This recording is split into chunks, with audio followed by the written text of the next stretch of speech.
Welcome to everybody. We are very happy to welcome you for this conference on the airport areas. How can they be a leverage to urban development and real estate development?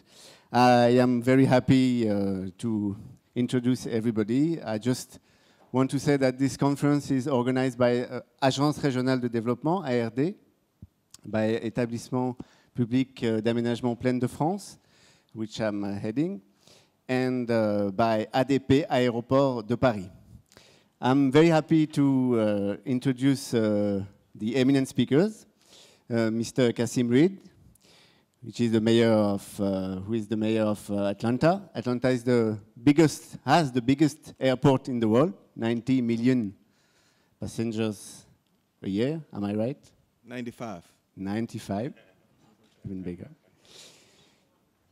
Mr. Jérôme Coumet, who's deputy mayor of the 13th district of Paris. Mr. John Kasarda, who's a professor at University of North Carolina. He's the father of the concept of Aerotropolis, which means airport area, airport cities. He will explain that to us very soon. And Mr. Deflou, who works for the Seine-et-Marne Agency Development. We will talk on behalf of Mr. Gérard Eude, who's still on the plane. And he will talk about the Grand Roissy. So I suggest, as Mr. Coumet has a constraint at 6, he will speak first.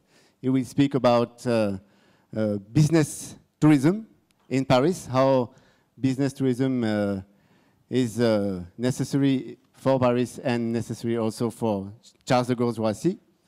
Then Mr. John Kasarda will give an overview of the concept of airport city, how they are implemented all over the world.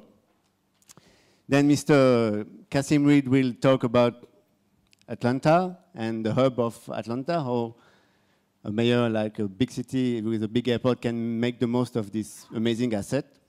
And then we finish by the Grand Roissy and talk about the governance and the unification of project schemes and governance in Grand Roissy. Now, Mr. Coumet, you can speak. Thank you. Monsieur le maire Kasim Reed, monsieur le professeur John Kasarda, mes distingués collègues du Val d'Oise, de Seine-Saint-Denis, de Seine-et-Marne, monsieur Damien Robert, directeur général de l'EPA Plaine de France, chers amis, je vous prie d'abord de bien vouloir excuser l'absence de Jean-Bernard Brault, maire adjoint de Paris en charge du tourisme, qui a été bloqué à Paris en raison des conditions météo un petit peu exceptionnelles en ce moment. Il m'a demandé de vous délivrer le discours qu'il avait préparé.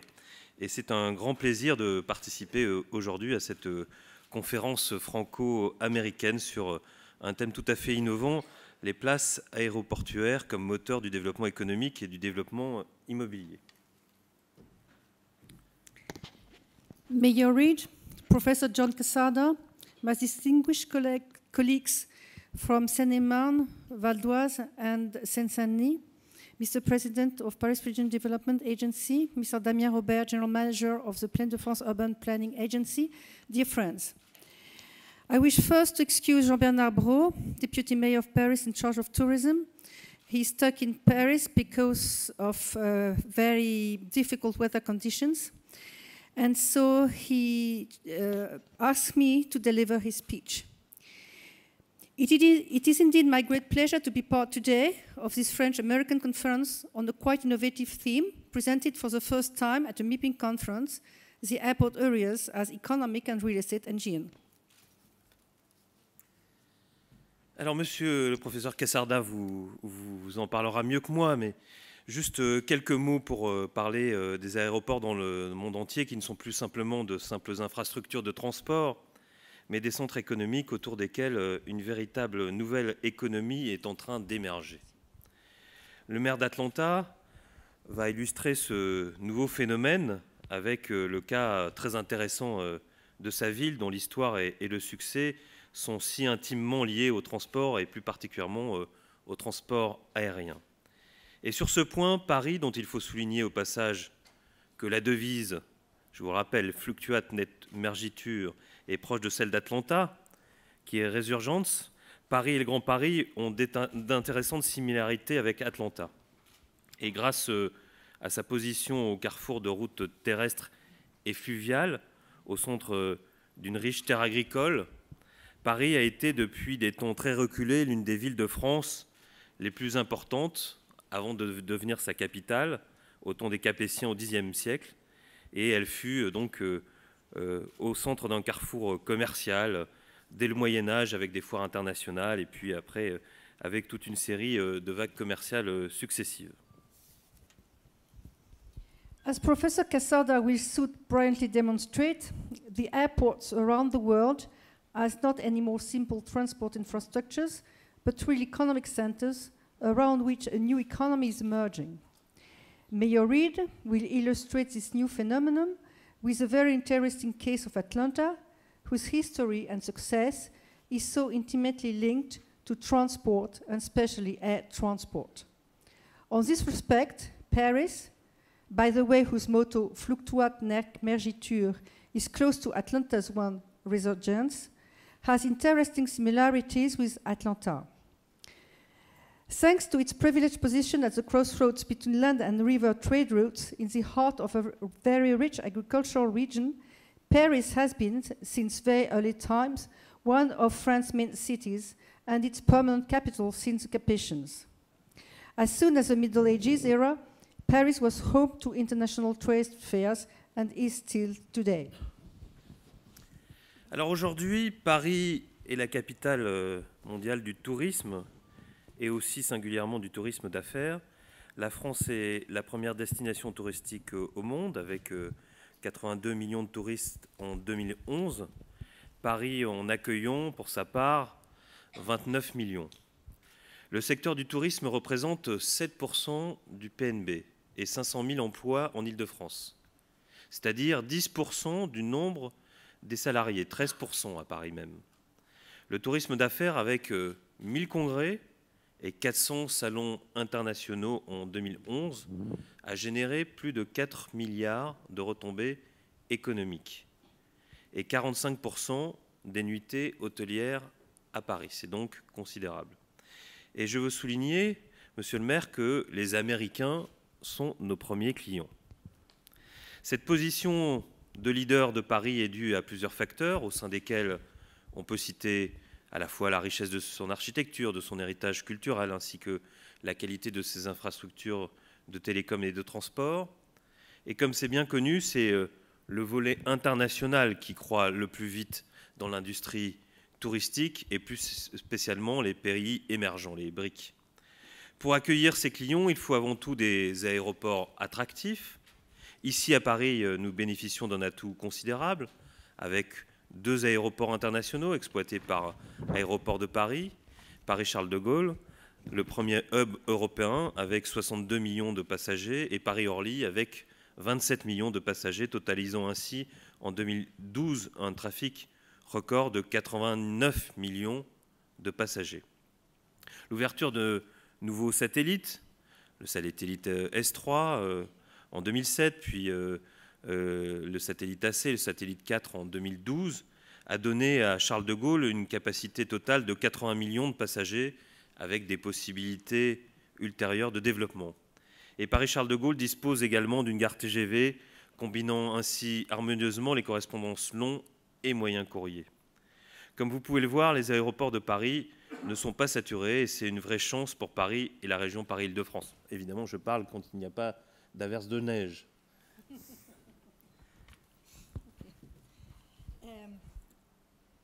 Nowadays, Paris is the world capital for tourism and business events. France is the first destination in the world in 2011 with 82 million tourists, of which Paris welcomed 29 million. The tourism sector weighs 7% of GDP and accounts for over 500,000 jobs in the Paris region, or 10% of the salaried workforce. In Paris, it's even 13%. The business events, with some 1,000 conventions and 400 international exhibitions, has generated more than 4 billion euros economic benefits and 45% of the 68 million hotel nights. It's quite considerable. And the Americans, Mr. Mayor, are the first customers in Paris. The premium ranking for Paris is due to several factors, of which the variety of its architectural and historical heritage and the quality of its infrastructures in IT and transports. As we all know, the fastest growing part in the tourism industry is international, and especially coming from the emerging countries. To welcome these clients, one needs first and foremost attractive airports. Here in Paris, we benefit from a real asset with the 2 international airports operated by Aéroports de Paris, Paris-Charles de Gaulle, the first European hub, with 62 million passengers, and Paris-Orly, with 27 million passengers, thus totalizing a record traffic of 89 million passengers in 2012. The opening of new satellites, the satellites 3 in 2007, the satellites AC and S4 in 2012, provide a total capacity for Charles de Gaulle of 80 million passengers with further possibilities of development. And Paris-Charles de Gaulle welcomes also a high-speed train station, thus combining efficiently medium and long-haul connections. As you can see, Paris airports, unlike other European airports, are not saturated. This is a real chance for Paris and Paris region, especially when it doesn't snow. Alors les infrastructures aéroportuaires ne sont pas seulement des portes d'entrée internationales, ce sont aussi des contributeurs tout à fait stratégiques à l'économie parisienne et francilienne.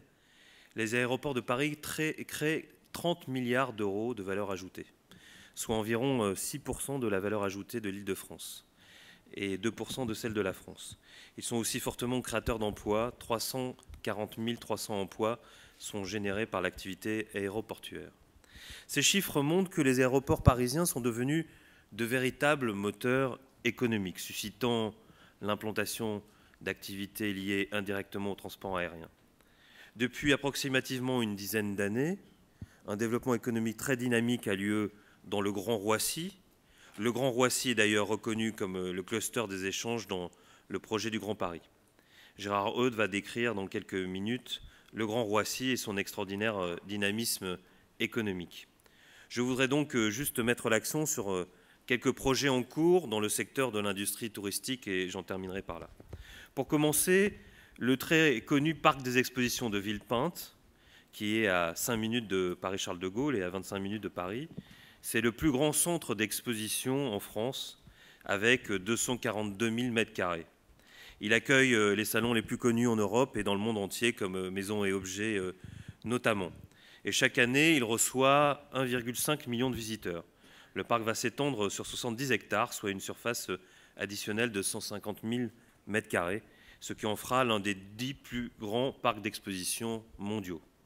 En second lieu, l'International Trade Center, qui sera un véritable complexe intégré, accueillant centres de congrès, centres d'affaires, commerces et bureaux, unique en son genre en Europe, programmé pour ouvrir en 2015. Cet équipement permettra d'accueillir 1 million de visiteurs chaque année, avec un centre de congrès de 6 000 personnes, des lieux d'exposition qui totalisent là aussi 85 000 m², 7 hôtels, ainsi que des restaurants et des commerces. En troisième lieu, le projet Europa City, programmé sur un site de 80 hectares entre les aéroports de Paris-Charles de Gaulle et Paris-Le Bourget, sur la ligne de métro du Grand Paris Express. Cet équipement comprendra 500 commerces, un auditorium de 2000 places, un parc de loisirs.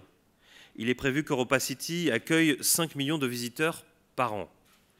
L'objectif d'Europa City est double: représenter le mode de vie européen et devenir une nouvelle centralité métropolitaine pour le commerce, le loisir et la culture. En quatrième lieu, un tout nouveau centre commercial, Aéroville, qui est développé par Unibail sur l'aéroport Paris-Charles de Gaulle et à 5 minutes du parc des expositions de Villepinte. Il ouvrira en octobre prochain, en octobre 2013, et sera un des plus grands centres commerciaux dans la région parisienne, avec 80 000 m² de surface commerciale. Et finalement, avec aujourd'hui près de 9 000 chambres d'hôtel et dans un futur proche 12 000, donc de 9 000 à 12 000 chambres, le Grand Roissy est le deuxième pôle hôtelier de la région parisienne après Paris. Airport infrastructures are not only gateways to the world, they are also strategic contributors to the Paris region and French economy. Paris airports create 30 billion euros in added value, representing 6% of the Paris region GDP and 2% of France's GDP. They are a job booster. 340,000 jobs are generated by the airport presence. These figures show that Parisian airports have become real economic engines, fostering the localization of air transport-induced activities. Since approximately a decade, an economic surge occurred in the Greater Roissy area that is emerging as a cluster for international exchanges in the Greater Paris project. Gérard, Eude, and François-Xavier de Flou, in fact, will describe in a few minutes the Greater Roissy area and its amazing economic dynamism. I'd like just to focus on some Greater Roissy ongoing projects in the tourism industry. To begin with, the most famous, the Paris Villepinte Exhibition Center. Located 5 minutes away from Paris Charles de Gaulle and 25 minutes from Paris, it is France's leading center in terms of available surface, more than 2,040 square meters, and 240,000 square meters, and hosts the foremost trade shows in Europe and worldwide, for example, Maison et Objets. Every year, it receives 1.5 million visitors.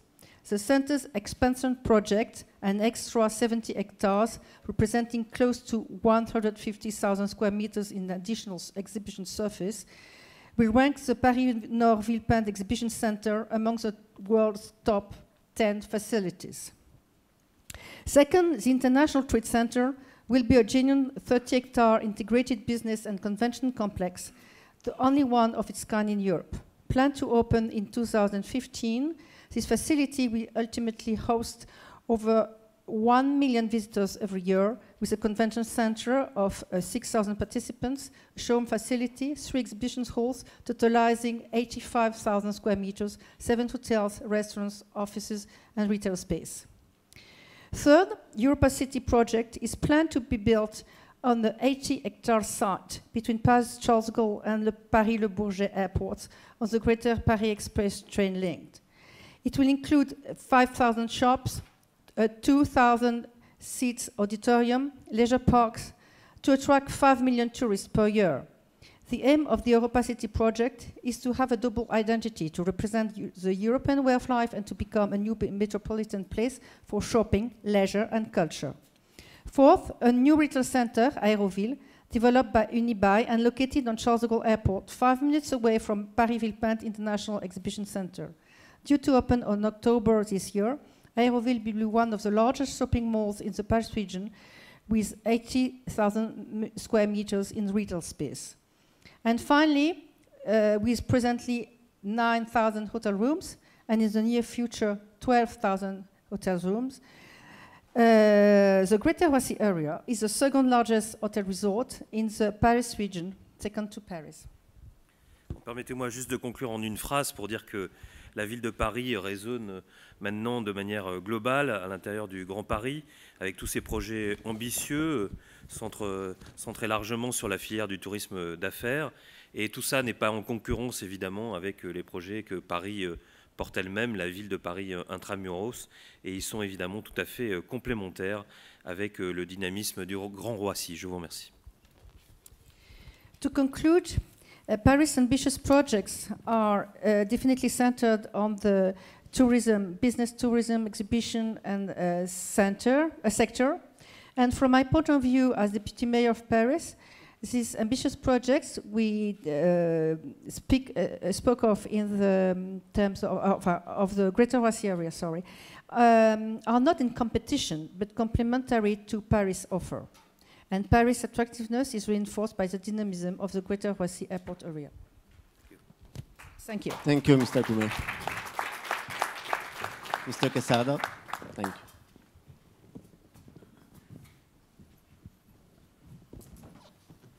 Thank you so much. As our moderator said, I was asked to provide an overview of airports as real estate engines, focusing on the airport city and the Aerotropolis and the types of development that are attracted to airport areas. Really, the model is one of transit-oriented development that has shaped urban development, commercial development, business location over the centuries. We know the first great urban centers, commercial concentrations formed around seaports in the 17th century. The 18th century, the backbone of the Industrial Revolution, were rivers and canals, and that type of development associated with it. The 19th century railroads. We have the mayor of Atlanta here, and he knows, but many of you don't know, the original name of Atlanta was Terminus. It's where the railroad went. It was really a logistics center.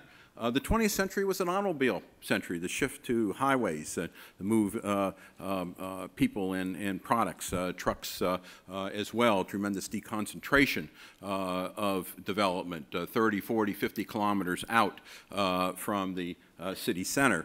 Beginning in the late 1980s and picking up speed in the 1990s and really gaining traction in the 21st century has been this fifth wave of airport-driven development. There are many reasons for it. I don't have time to go into it, but let me give you some highlights of why the 21st century economy will increasingly be aviation-based. Some basic statistics here that were pulled from ACI from the book Aerotropolis. Between 2010 and 2030, worldwide passenger traffic will likely increase from 4.9 billion annually to 13.3 billion. That means that within 17 years, there'll be 36 million people getting on aircraft every day. Many of those will be leisure travelers, tourists that the mayor just mentioned, but increasingly business travelers as producer services, finance, accounting, corporate law, auditing, consulting, marketing. These people are aviation intensive, and even though they might not be located right around the airport, they may be in the downtown or another area, they're dependent on the airport. You hear about the growth of cargo, which has been even faster. It's expected to more than triple. Another term you hear is the new economy, and basically the new economy is made up of products like microelectronics, pharmaceuticals, and life sciences, digitized components, medical instruments, various types of aerospace components, fresh-cut flowers, fresh fish. 80, 90, 95% of these move around the world by air. I noticed the head of the Schuylkill Area Development Corporation is here. Fully 40% of all of the flowers in the world go through the Aalsmeer market next to Schiphol Airport. So it's amazing, this connectivity. So today, only 1% of the weight of the world's economy goes by air, but 36% by value. And how do you measure the strength of an economy? Is it its weight or its value? And almost all high-tech supply chains are connected by air cargo. And this is what we call the physical internet. The web won't move a box. Somebody has to pick it, pack it, and ship it. And you have this connectivity. And let me give you an idea of what this physical internet looks like. This is the Apple iPhone 5, where parts and components are produced in 10 countries, assembled in an 11th, and distributed in 12th. This is the nature of today's economy, where you have tremendous geographic dispersion of product components and final assembly and distribution. This physical internet that I mentioned is actually what moves people and products quickly and efficiently around the world, the same way that the internet moves data and information. But business, we know, is a contact sport. We teach at Keenan Flagler Business School, you never consummate a deal until you can look your prospective partner or client directly in the eye Only then will you know if you're doing the right thing. And we've studied supply chains, B2B, business-to-business supply chains. We find that executives fly to Brazil and to China and to many locations around the world to negotiate these deals. They might be routinized afterwards, but business is a contact sport and will always remain a contact sport. So this physical internet, this route connectivity is absolutely critical. Airports are the routers of the physical internet. And therefore, they become 21st century business magnets as time-critical executives and time-critical products are attracted to the airport area, providing this accessibility, speed, and agility. Connecting customers, enterprise partners, as we heard from the Mayor, tourists, nationally and worldwide. By 2020, 7 years from now, we expect 110 million Chinese to be traveling abroad. Just think if you get 1%, that's 1.1 million. Mayor Bloomberg of New York is excited because he knows they spend about $5,000 each person every time they come. So he's trying to get the visas open, other people to come in to take advantage of that huge foreign exchange. And then there's millions of air travelers. The mayor's airport has, he said, 95 million passengers. So there's commercial needs to be served in the airport and the airport area, as well as the visitors, not just the meet and greeters, but people that come to the airport. As a result of this, new aviation-driven urban forms are evolving. The airport city and greater Aerotropolis. Everyone that has looked at airports today will know that they're no longer airports. They're no longer places that aircraft land and people, passengers and cargo transit. They have, as that second bullet point notes, they become multimodal, all types of transportation converges on them, multifunctional, many activities. They're true enterprises, corporations that generate considerable commercial development within and increasingly well beyond their boundaries. And what we're finding is that virtually all functions of a modern metropolitan center are locating on and immediately around major airport sites, changing them from what was once a city airport, an airport to serve a city, into a airport city itself. So the transformation from a city airport to a airport city has been very powerful. I don't need to go into this. You can go right to your airports in your hometown and see how the shopping mall concepts have been merged into the passenger terminals and increasingly upscale boutiques, higher-end and themed restaurants, fitness, cinemas, museums, regional art, musicians, chapels. Last year I was told there were 550 weddings at Stockholm-Orlando Airport. Logistics and air cargo, powerful. This is airside, inside the fence, but adjacent to the terminal, sometimes connected to the terminal, are hotels and entertainment complexes, office, retail, convention, exhibition centers, Georgia Conference Center, one of the largest in the world, connected by a people mover to the terminal, and then all the free trade zones and special economic zones and time-sensitive goods processing. So what we're finding today is that the daily consumer population at major airports is larger than that of many mid-sized cities. At the University of North Carolina, we added up last year all the people that visited Disney World, the Grand Canyon, and one of our most popular tourist homes, Graceland, Elvis Presley's home. Everyone that went to Disney World, everyone that went to the Grand Canyon, everyone that went to Graceland, add them all up, 40 million. So more than twice the number went through Atlanta, Hartsfield, Jackson's terminals, then visited Disney World, the Grand Canyon, or Graceland. So it's massive, and they have higher incomes, on average 50% to sometimes 300% higher on average, depending on the airport. Numerous airports have a higher percentage of their revenues now generated from these commercial sources than from aeronautical sources. And this enables them to keep the cost of the airlines down and to meet their facility and infrastructure modernization and expansion needs. But as we look at the engine, it's in point number 3, that rapid commercial development at and around major airports is making them leading urban growth generators as the airport areas become significant employment, shopping, trading, and business destinations in their own right. So the airport area changes from a place of departure to a destination.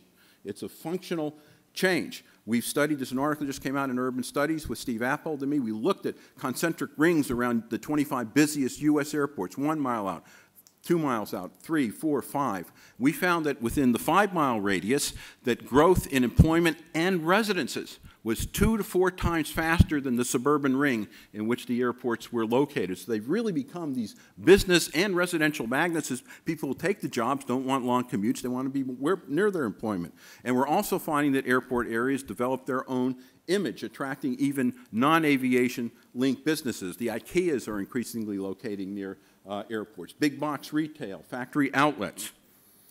What interests me, though, is the Aerotropolis.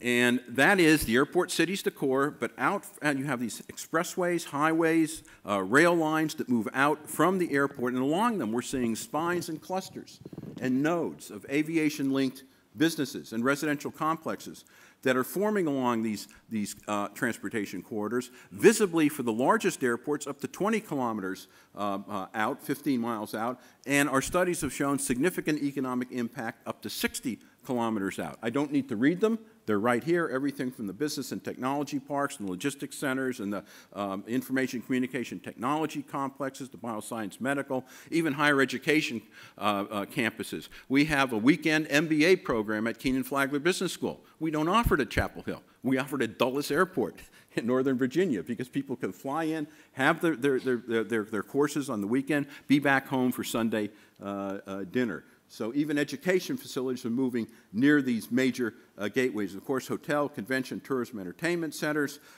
amazing airport edge cities. I'll show you a photo later on of Zuidhuis, Amsterdam Zuidhuis, and then Las Colinas, Texas, 4 Fortune 500 world headquarters within 4 miles of Dallas-Fort Worth Airport. New Songdo International Business District, just an incredible instant city being developed next to Incheon International Airport. So just as you have, think of your urban geography or urban economics, a central city and then the rings of commuter-heavy suburbs that form the greater metropolis, you have an airport city, was described before. The development on the airport, immediately around it, and then outwards from the corridors, these strings and clusters of aviation-linked businesses and residential complexes that make up the greater Aerotropolis. Central city, metropolis, airport city, Aerotropolis. So the airport city is not the Aerotropolis. The airport city is the central business district of the Aerotropolis. Here's a schematic of 16 airports, including Charles de Gaulle, that I've been studying now for over 15 years. And none of them look exactly like this, but all of them are beginning to take on forms that are similar to this. I had one person get up from Los Angeles International Airport, the head of the airport. She told me, she said, John, you know, we're not an Aerotropolis. None of it really matches this. No, if you take an aerial photograph, it doesn't, because it opened in 1927, and most of the growth around Los Angeles International occurred in the 1950s, 1960s, and early 1970s, before they knew that what airports were going to be used for in the 21st century. But if you look at where business has been located around LAX in the last 10 years, from 2002 to 2012, it follows this pattern exactly. And I wish I had time to go into the details, but basically the blue-collar functions are segregated from the white-collar functions. Aero lanes and aero trains connect. Even major sporting complexes are moving out to the airport areas. So you see the medical and wellness centers for medical tourism, the research and technology parks, the university campuses, as well as the exhibition and conference centers, and then the full range of goods production. Let me illustrate very quickly what some of these real estate components look like, beginning with some of my favorite examples as I work around the world. This is a project that I worked on, the Indianapolis Aerotropolis. They developed their new billion-dollar terminal as a central square, as a civic plaza, where ringing the civic plaza are all types of local commercial facilities and eateries, like Indy 500 Authentics, the Indianapolis 500, which is a famous race. It sells all of their products. It's a meet and greet, and people come out there on the weekend to socialize. It's really a civic plaza. Airport hotels increasingly are not hotels. They become virtual corporate headquarters where executives fly in for meetings with their dispersed executives from all over the country. This is the Grand Hyatt at Dallas-Fort Worth, connected to Terminal D. And you talk to Jeff Fagan, the head of DFW, he'll tell you we get actually more money from our business meetings than we do from the overnight guests. So these hotels, these 4- and 5-star airport hotels, with the complete set of meeting rooms and concierge business services, are really taking over corporate functions. And it's just in sales meetings. These are high-level decision makers that fly in with their briefcases and have their meetings, sometimes with an overnight stay, but not much more. So the airport is becoming a corporate headquarters increasingly. They've also become multimodal office hubs. This is a shot of the square, an amazing facility. 650 meters long, over 2,000 feet for the Americans that are here long, 9 stories high, 2 million square feet overall, 1.5 million in offices, hotels, and associated activities. KPMG, the accounting, auditing, and consulting organization, very large one, just has moved in and has taken 40,000 square meters. That's 400,000 square feet for the European corporate headquarters. What makes this particularly valuable, this amazing structure? 7 minutes walk to the international check-in counters at Frankfurt International Airport. And it's right over the ICE, the intercity train lines. 230 trains, long-distance, higher-speed trains, go underneath, connect, right underneath the square, and the M5 highway is right there. So it's a convergence of multi-modality, a 6-minute walk from the check-in counters at Frankfurt International Airport. So you have the local accessibility, the regional accessibility via rail, and the global accessibility via air. And that's what when I took my course in real estate economics, we were told it was the 3 L's: location, location, location. No more. It's accessibility, accessibility, accessibility. And we have a new metric. It's no longer space and distance, it's time and cost. It's the time and cost of connecting the key nodes in the metropolitan area and connecting those nodes to markets globally. I wish I had more time to go into that model. Amsterdam Schiphol Airport, Eude is here. This is the granddaddy of the airport cities, originally evolved actually in the late 1980s. You could see the Microsoft headquarters there on the bottom. There's 16 regional corporate headquarters at this multimodal urban core, and then it spreads out from Schiphol. You could see the terminal in the upper right. Right here, here in France, Paris Charles de Gaulle, its central business district is an amazing development that continues to expand. Roissy-Pole, you could see the figures here, 216,000 square meters of offices, 68,000 square feet of hotels. Continental Square just opened, it's on the bottom there, it's dual. It's going to expand to the north. You're going to have the rail lines come, eventually the express rail line come right to it. It's multimodal. It is going to be a real engine, a real driver of commercial development, not only on the Charles de Gaulle's property, but outward from it. As a matter of fact, you saw the diagram I put before.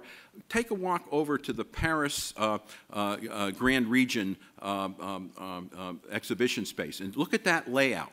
And you're going to see that it really is an amazing Aerotropolis that is forming there with all of the functions that I described, not only at the center, as you see here, but outward along the expressways and the rail lines. And many of those functions and forms are already in place or will be in place. So Paris Charles de Gaulle is certainly one of the leading Aerotropolises in the world, and I'm very impressed with Airports de Paris is doing and ADPI and its development. This is an amazing story because I'm old enough to remember when it opened. This is Washington Dulles, and everyone said it's negative, it's a white elephant. Nobody is going to use that facility. It's too far out. It was 27 miles out. What a mistake when we had. Well, it's become not just the driver of the 2 fastest growing counties in the country, Fairfax County and Loudoun County, but that 26-mile strip that you see there has generated over 1 million jobs, most of them in high-paying executive, consulting, various types of producer service functions that are along that Aerotropolis corridor that is actually run by MWA, the Metropolitan Washington Airports Authority. They own this corridor and run the corridor and marshal the development along this corridor. It's an amazing story. The Dulles area is named after John Foster Dulles, but it's acquired its own place designation. People say we're going to Dulles. Has more Class A office space than downtown District of Columbia. There are more retail sales in the Dulles region than there is in any other location in the United States except Manhattan, New York City. It's the 2nd largest. So these have become real business magnets and regional economic accelerators, often complementing the downtown and reinforcing the downtown. And I wish I had time to explain that. They don't compete with the downtown. They actually reinforce the development of the city. This is Zuidhuis, I mentioned before, which is the edge city that's 6 minutes from Schiphol's terminal by rail and by automobile or truck. It's the world headquarters of ING and ABN AMRO Bank, 20 million square feet of Class A office space and support services. I remember when talking to a Barclays executive when they were trying to buy ABN AMRO, and he said, one of the reasons we're interested in, we have a heck of a time getting through Heathrow. And you know, this is great accessibility to Amsterdam Schiphol Airport. We're 6 minutes away from that connectivity, and it's very important because we don't cash checks, we make decisions, and we have to meet with our clients. This is this is for the MIPIM people, some of the office rents. We pulled together the data, and the original source of this was DTZ. You see this on your badge that rings it. This is the euros per square meter per year office rents. And you can see the Schiphol central area is among the highest in the Amsterdam region. The highest is Zuidhuis, this new downtown that's 6 minutes away from Schiphol Airport. Some new developments occurring in the central station area, good returns, good rates, but not as high as the Schiphol area or central area or Zuidhuis. The central city, also up there, but not quite with the Schiphol central area, which is mainly the complex I showed you on the PowerPoint, and then an upper-level office suburb, Amstelveen. But again, you can see the importance of these areas. This is the industrial property rents, comparing the Schiphol area with Amsterdam, The Hague, and Rotterdam. And all I'll say here, because I have to move on, is that the market is speaking. At least in the Amsterdam area. Matter of fact, the most valuable industrial land in the world is in the West End of London, next to Heathrow. 200 euros per square meter per year on a standardized basis. So these airport areas have become very, very valuable. New cities are developing. This is New Songdo IDB. Built by corporations for corporations. An amazing city, the size of downtown Boston, being built in 15 years. It's almost finished by Gale International out of New York and POSCO, which is South Korea's largest steel producer. The Korean government, South Korean government, put in the infrastructure, including that bridge that connects it to Incheon International Airport, and Gale and POSCO built the vertical, the commercial infrastructure. This is what it looks like now if you were to go there now. This is a rendering, but this is exactly what it looks like with the Central Park and the canals, and they brought in planners from all over the world. This model can be replicated elsewhere and scaled around the world. So what are my concluding points? Airports and their immediate environs have become, their immediate areas have become as much destinations as place of departure. People near and far converge on airport cities and aerotropolises to conduct business, meet, exchange knowledge, be entertained, shop, eat, and sleep without going more than 15 minutes from the airport. It's become a second downtown for many, many metropolitan areas, reinforcing rather than competing with that downtown. For the MIPIM people, real estate investors and developers who recognize this megatrend can select strategic sites on or near gateway airports and position their investment to be leveraged by growing air commerce, the statistics that I just gave you. You have a remarkable opportunity. The fifth wave is very big and very strong. You need to write it. So I have a video, but I don't want to bump into other people's time. At the end, if there's time and questions, I'll show the video. But let me just thank you for your attention and time. And if you have any questions, please contact me at the email address here. The video is on there, and the book Aerotropolis and Global Airport Cities, if any of you have interest in reading it. They're all on the Aerotropolis website. Thanks again. Thank you. Thank you very much.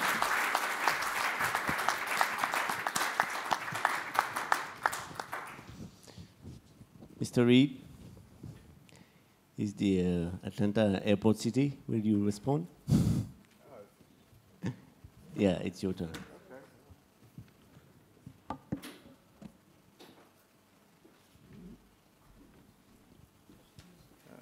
I will tell you, I could have listened to Professor Kasarda all day. That was all good news for Atlanta. So I'm really excited to be here with you and to be here with all of the panelists here. I'm excited to have this conversation because the city of Atlanta as the professor appropriately acknowledged, before it was ever Atlanta, it was a city called Terminus. And it is one of the few American cities ever to be burned completely to the ground and destroyed entirely. And that was because of its importance as a logistics hub during the American Civil War.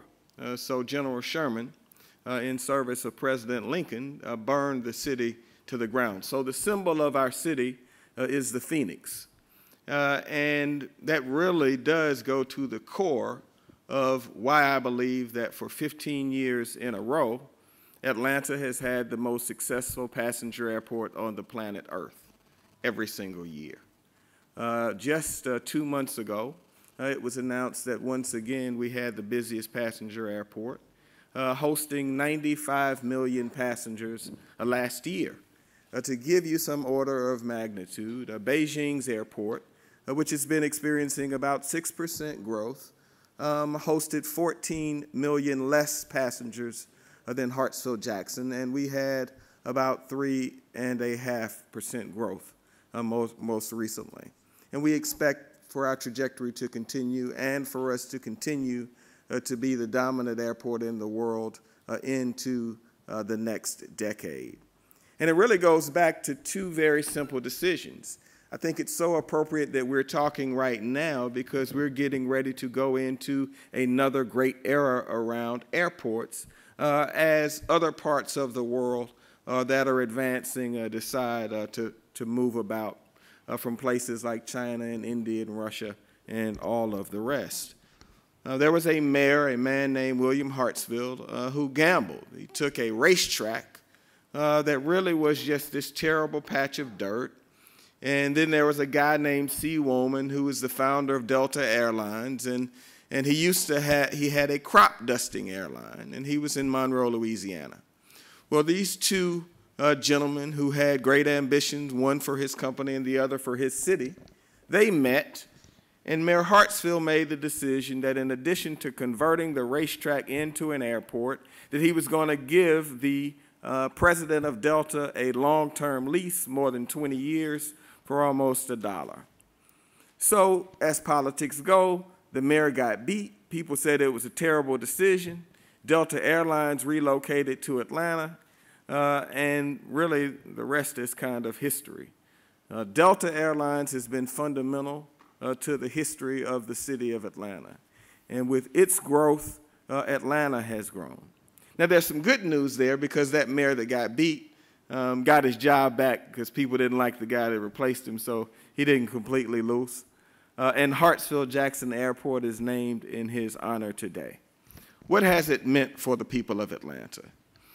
In the last 50 years, there really is no reason for the city of Atlanta to be one of the most important cities in the United States. We don't have beautiful mountain vistas. We have no Great Lakes, no wonderful bodies of water. We have no ocean access. We're really a patch of dirt in a rather inconvenient place in a southern state. So, but for some reason, and I believe it's primarily because of our access to the rest of the country, people have moved to the metropolitan Atlanta region in droves. So over the last 10 years, the metropolitan Atlanta region was the third fastest growing area in the United States of America. And I believe that that goes to the fact that you have national and international connectivity. From Hartsfield-Jackson Airport, you can reach 80% of the population of the United States of America, 82% of the GDP of the United States of America, and you can reach 50 international destinations. Now, my view of the world is that people now want to go home. You know, there used to be a time when we took international trips and we wanted to stay and we got excited and we were looking forward to visit these amazing cities. Now people want to get to the city, have a pleasant experience, and go home. So I believe that Atlanta is going to continue to thrive because you can come to Atlanta and access the rest of the United States of America and get back home internationally in a faster fashion than you can with any other airport in the United States. And I'll tell you why. We just completed investing $1.5 billion in 12 new international gates, and people thought that we were absolutely crazy.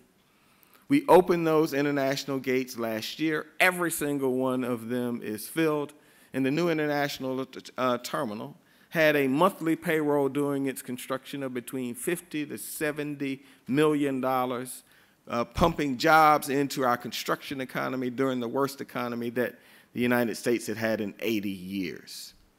58,000 people come to work on the campus of Hartsfield-Jackson Airport every single day. 350,000 well-paying jobs, among the highest jobs in the state of Georgia, a state that has 10 million people derive their livelihoods from Hartsfield-Jackson Airport.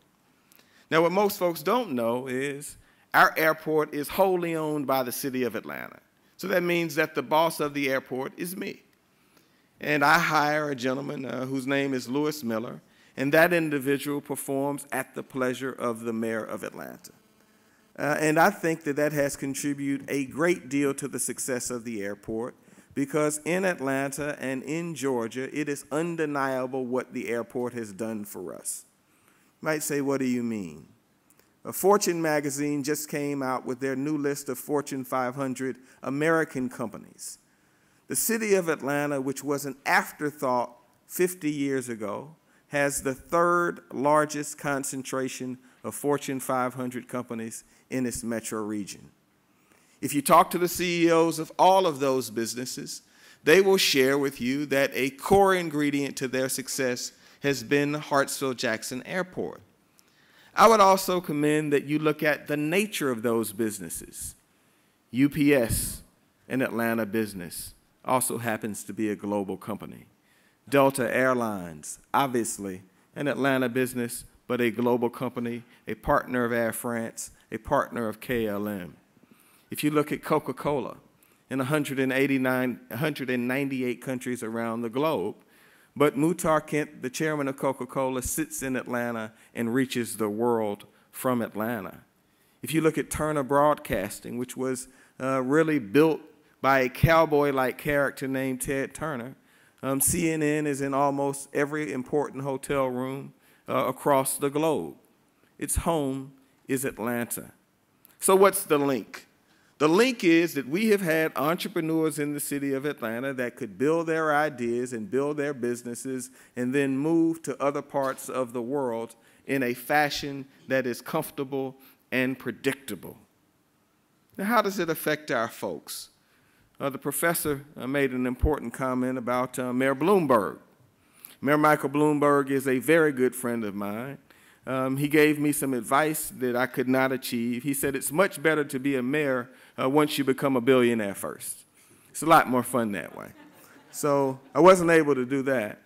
But I'll tell you what, the city of New York, which is one of the leading tourism cities in the world, a great city, last year they hosted 50,400,000 guests.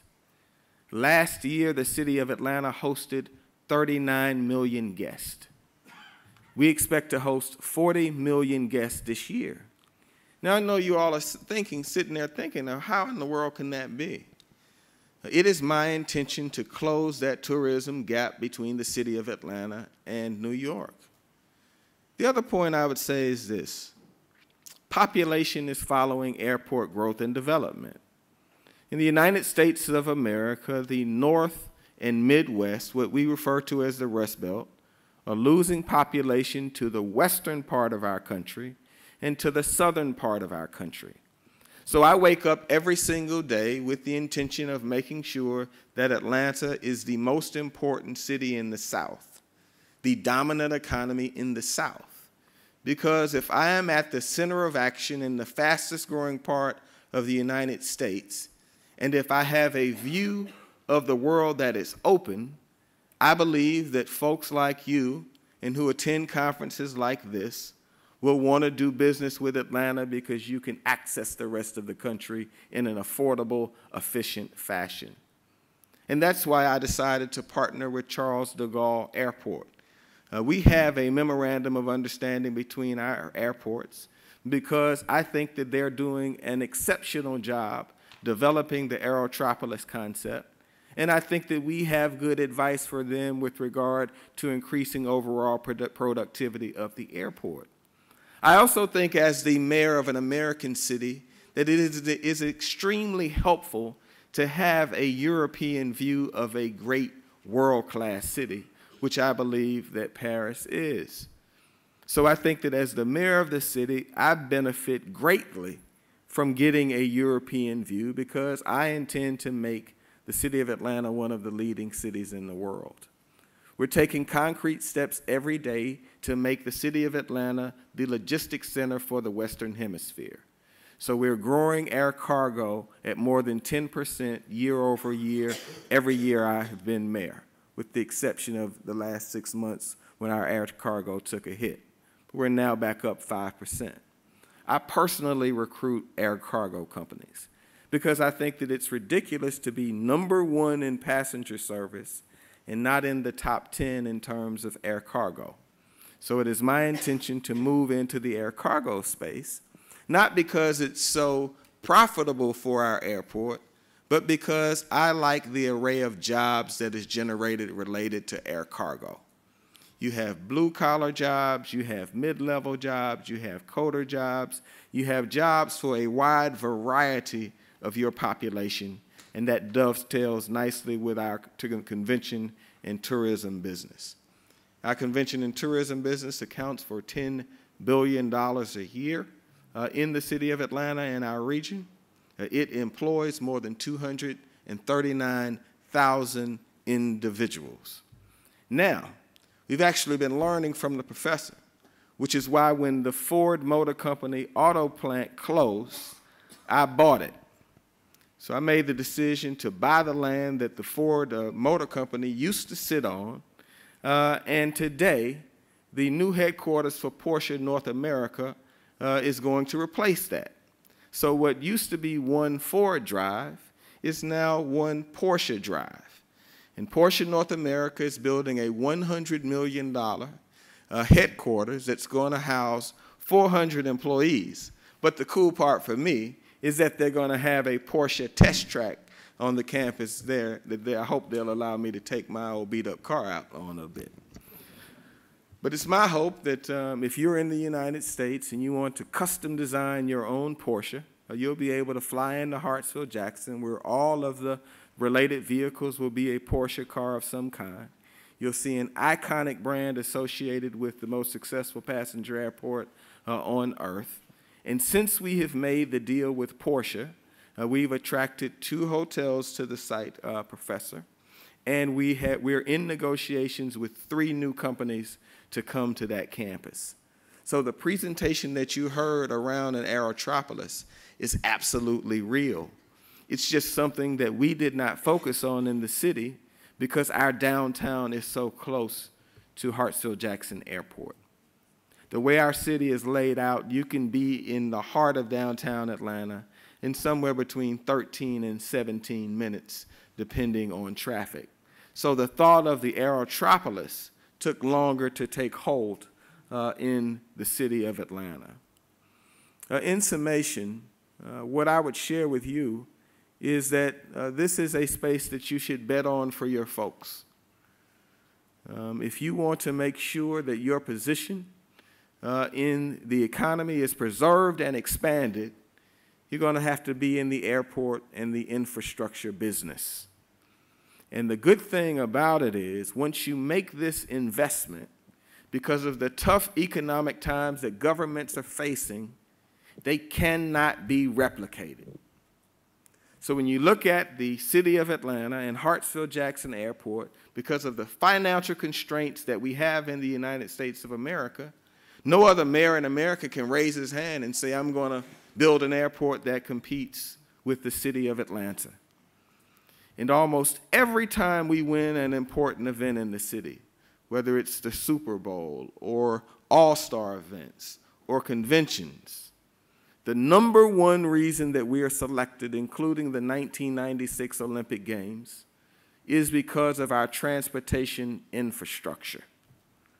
So if you don't remember anything else I said, Bet on that, ladies and gentlemen. I've spent the last year of my life trying to have President Obama deepen the port of Savannah, which is 4 hours away from Atlanta.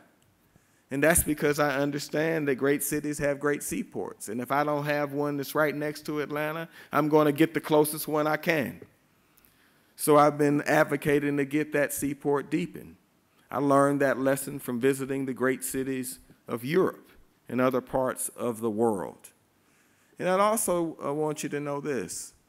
We have an openness in Atlanta. What I think my colleagues at Charles de Gaulle would share is that we enjoy the exchange. We love learning new things in Atlanta because we are a young city, but we are an ambitious city that has traveled a great distance from the town that was burned down so many years ago. So thank you for your time and your attention.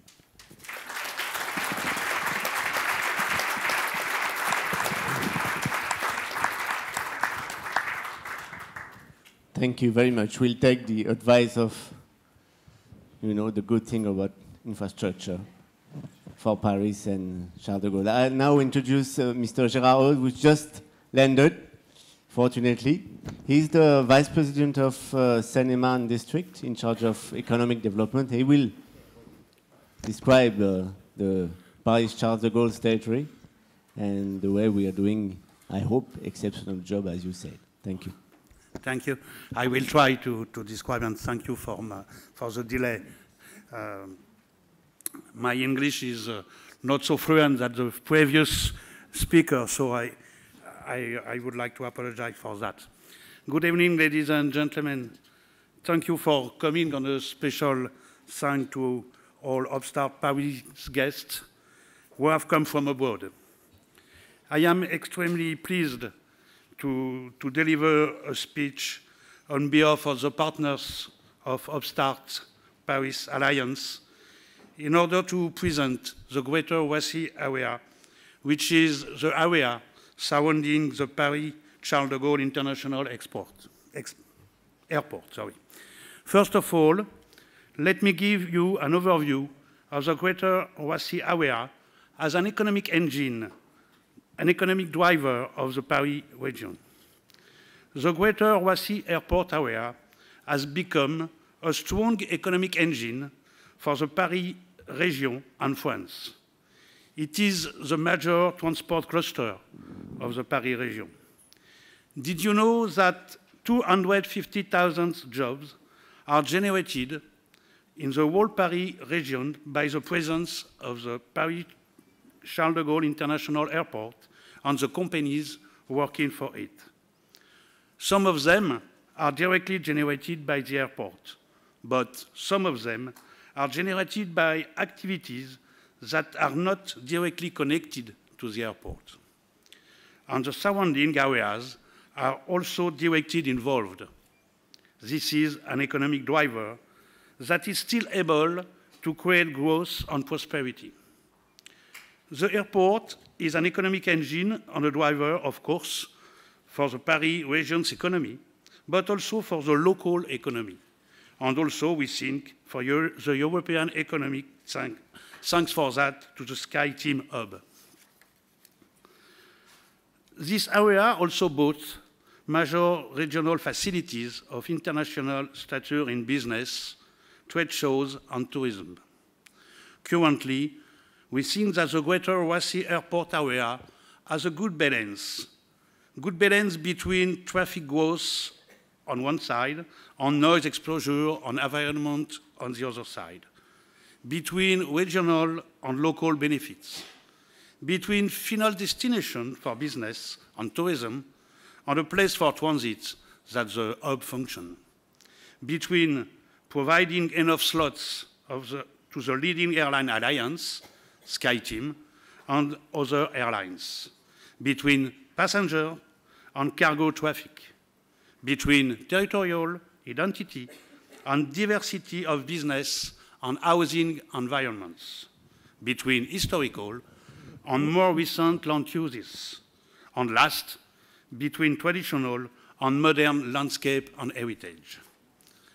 As Vice President, of the General Council of Seine-et-Marne, and also as president of the Economic Development Agency of Seine-et-Marne, and member of board of directors of Upstart Paris, I think it is particularly important to make sure our airport area are attracting a lot of people and new businesses that bring jobs and wealth to the region.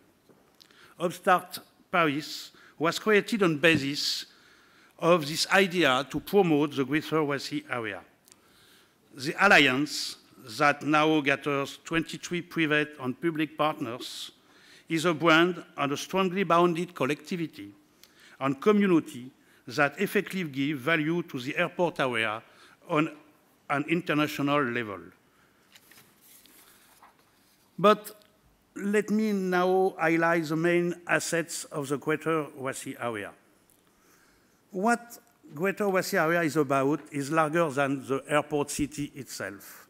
It concerns the whole area around the airport, which is one of the most dynamic clusters in France and in Europe. First of all, a dense concentration of Europe's leading transport infrastructures. Paris-Charles de Gaulle ranks currently second in Europe for passenger traffic, with 21 million passengers last year. Paris-Charles de Gaulle is also the first in Europe for cargo and mail traffic, and is the main hub for FedEx in Europe. Le Bourget, close to Roissy, is the first airport in Europe for business aviation. In this area, you can also benefit from a high-speed railway network and intermodal connectivity with the Seine axis, a direct accessibility to the core city center, and last but not least, a major automatic train project called Grand Paris Express.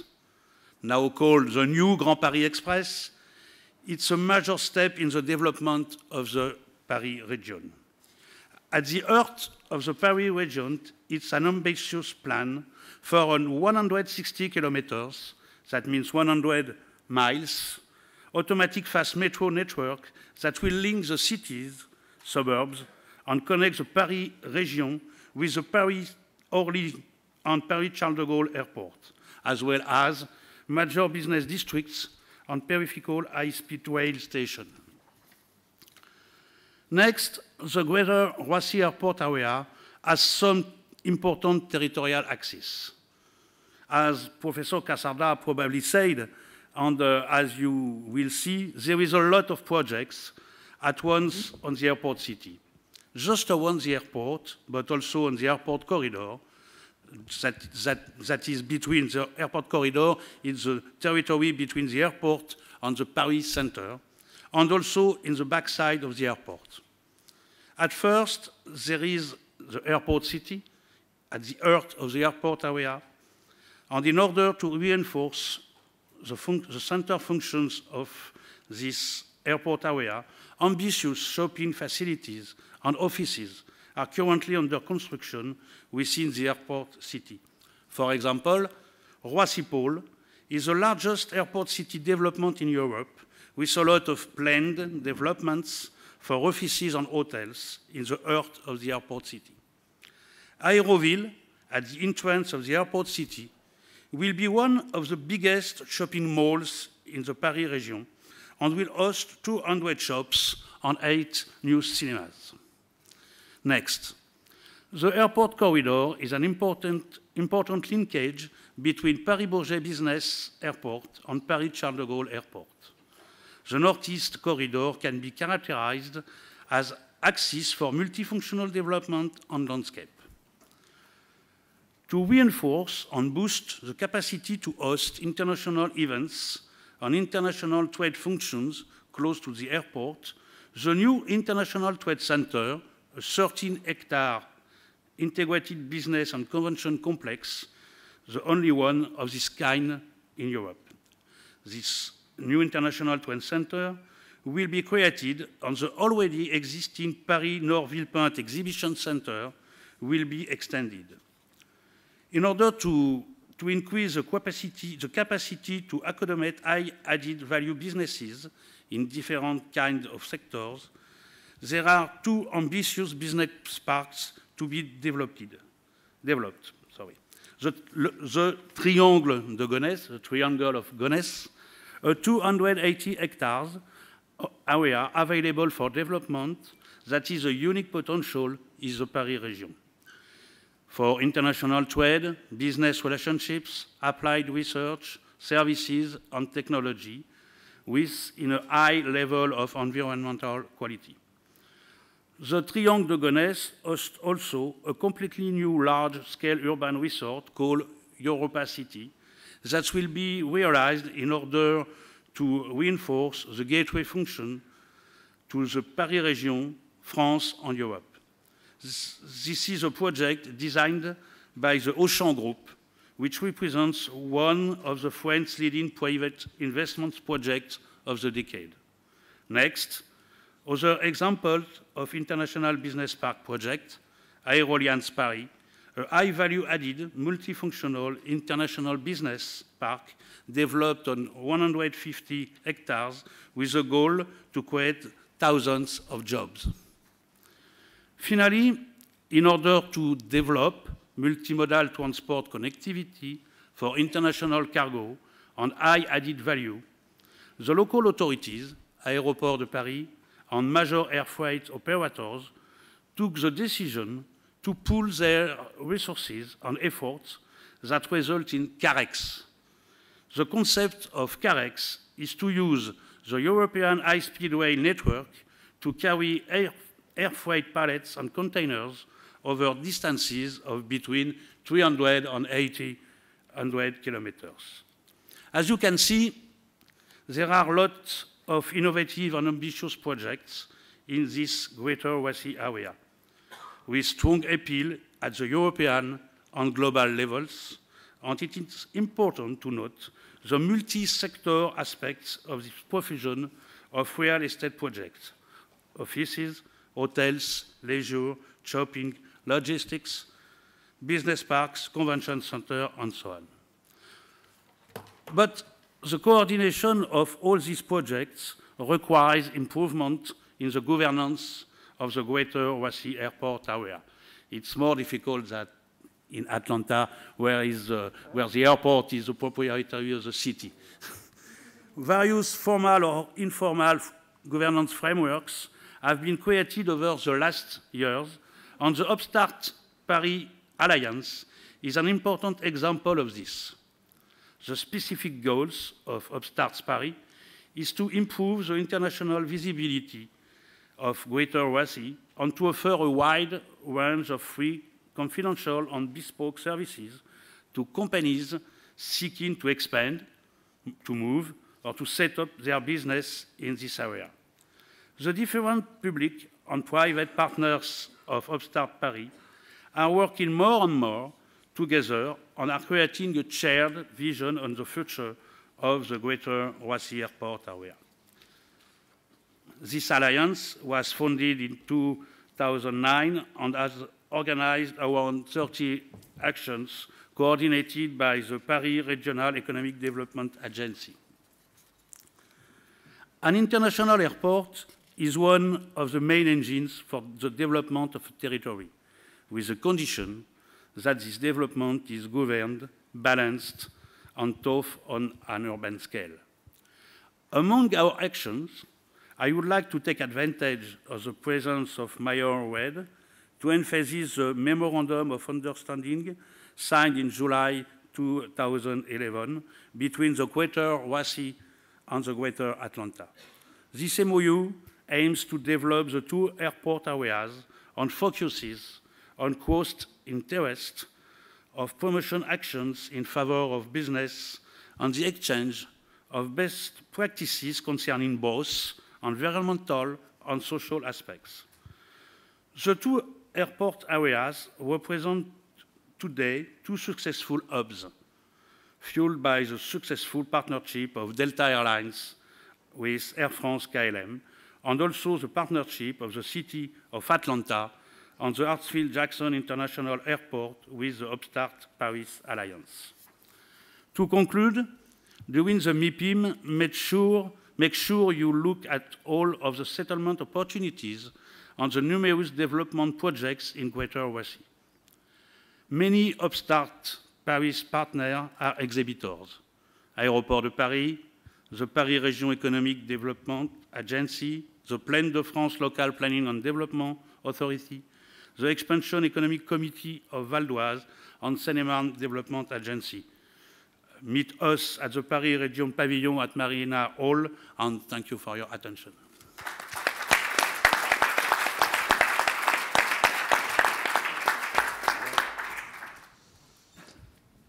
Thank you, Mr. Eude. I would like to thank all the speakers for their bright speeches, and I kindly invite you to the cocktail in the Paris region tent, just on the beach. Thank you.